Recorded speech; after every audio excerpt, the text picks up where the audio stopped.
ரீசெண்டாக நான் ஃப்ரெண்ட்ஸோட மருதமலைக்கு போயிருந்தேன். ரொம்ப நாள் கழித்து போனதுனால ஒரு இன்ட்ரெஸ்டிங்கான விஷயம் எனக்கு மாட்டுச்சு. அது என்னென்னு வீடியோ கடைசியில் சொல்கிறேன். இந்த வீடியோவை ஃபுல்லாக பாருங்கள். இந்த ரோட்டில் வண்டி ஓட்டிகிட்டு போகிற சுகமே தனி. இந்த வியூ பாயிண்ட்லேருந்து பார்க்கும்போது கோயம்புத்தூர் சிட்டி ஃபுல்லாகவே கவர் ஆகும்.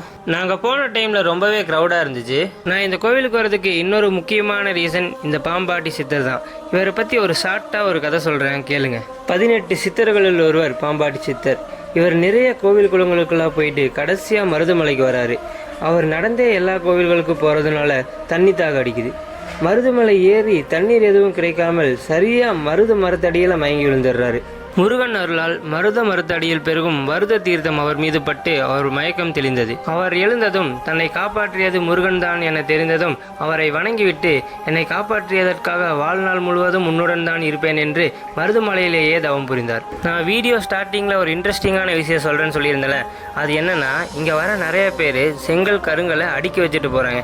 அது என்னென்னு ஒருத்தர்கிட்ட கேட்கும்போது தெரிஞ்சது.